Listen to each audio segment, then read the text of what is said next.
I think as long as they see Americanness as the same as one with whiteness, this is going to continue. We have to figure out how to get every American a place at the table in this democracy, but how to separate Americanness, America, from whiteness.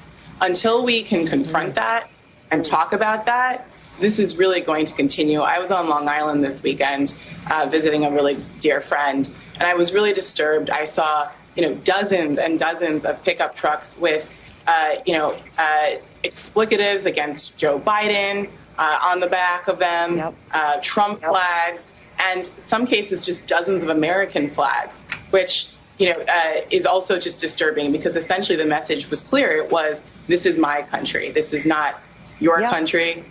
I own this. And so until we're ready to have that conversation, this is going to continue. Well, can you imagine being to the point in this country where you can be on the liberal left and be so offended, so triggered by the American flag, to which I say there are about 200 other countries in this world. Go find one if the American flag triggers you so much. But, this is part of an ongoing problem. We know that the left has been very obvious and very clear about how they feel about a lot of our patriotic symbols. They used to say that the conservative movement, the right, didn't have a monopoly on patriotism, but now in the last several years, they've made it very clear that they don't want to have any part of that patriotic message or those symbols. But at the end of the day, this goes even further than that. The left hates the fact and hates the idea that there are other ideas. They don't like seeing Trump flags. They don't like seeing American flags. They don't like to see anything that challenges their worldview. They think that we should all fall in lockstep with what they believe, how they vote, how they see the country politically, and anything else to the contrary of that offends them, triggers them, and they're hoping to essentially cancel anything that doesn't agree with their worldview and what that makes them feel comfortable. Well, here. So let's be honest and frank about why we're having this conversation right now. For too long, have we gone back and forth with people that talk about patriotism in this country and what it means to be a patriot, that don't have a full understanding of what this country was even founded on, but they want to claim the country, they want to own the country, they want to tell people how to feel in this country, despite acknowledging what has been done in this country and how we got here, right? So, no, the statement is often made that we're all immigrants and this is one country that this country doesn't even want immigrants now. People that have been immigrants in this country came in, and people that really ascribe to white supremacy or to how white supremacy makes them feel, they don't even want people that are coming into these borders for the same freedom that they or their family came for. They don't even want them here. So let's put that conversation to the side and talk about Mara and what she felt and why she felt it. These people that claim to be patriots and claim allegiance to this country have aligned themselves with a former president that was a bigot, a hateful, racist bigot. His flag represented that. His slogan of taking us back, making America great again, represented that. That is who he was. That's who this is. That's what we are battling. So wrapping flags around oneself has usually been indicative of what you own, what you claim. And if white people had gone out of their way to ask black people to see, it's this thing right now where white people are continuously shocked when they find out how black people feel about something, or why black people feel a certain way about something, or why they are responding to said freedoms that I thought black people had.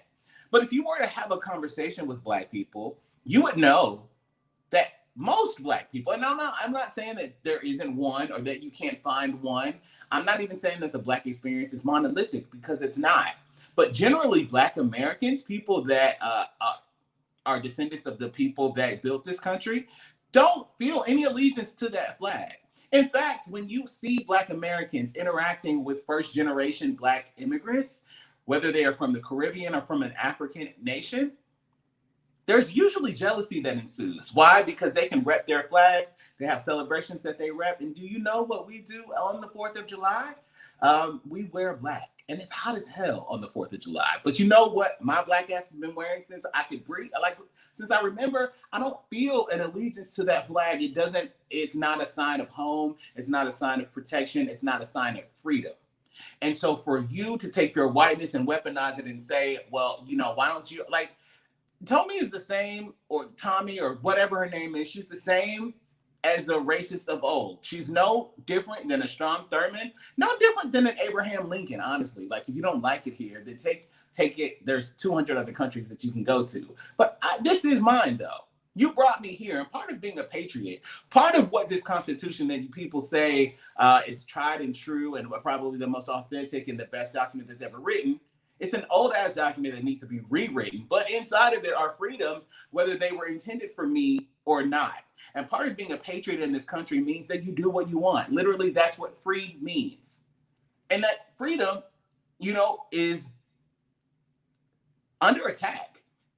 That's what all of this voter suppression is about. That's what all of these mechanisms put in place to disenfranchise voters. All of this is about taking your freedoms.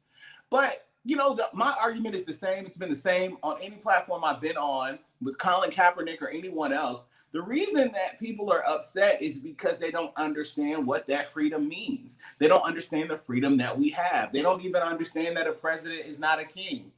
He does not have total authority. He's not an authoritarian. At least that's what the document says.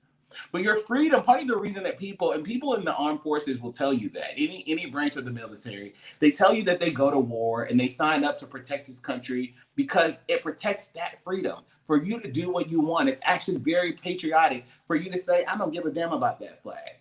It's just as patriotic as wanting to wave that flag. It's unpatriotic to wrap yourself in it or wear a bathing suit of an American flag. That's actually unpatriotic. But it's what's done. So there should be no surprise, right? When there were insurrectionists that walked into the Capitol on January 6th and tore down the American flag and started to wave the Trump flag. Yeah, I don't want to be associated with those people. I don't want anything to do with those people. And yes, those are those people. Like when you walked into the Capitol of this country and started waving a Confederate flag. The same argument now that I had 20 years ago when a person of mixed race in my high school was waving this Confederate flag, talking about it being his heritage and his grandfather's legacy. Your grandfather was on the wrong side of history. Your grandfather was likely a bigot. That flag does not represent freedom. It represents treason. But when you align it with the American flag or those people, it represents the same thing. Until the American flag can represent freedom for Black people, stop holding us to the account. The poll is up. Unmuted Nation. Do you feel an allegiance? Do you feel connected to the American flag? I want to know. Unmuted Nation on Twitter and Instagram. I got to take a... Unmuted Nation.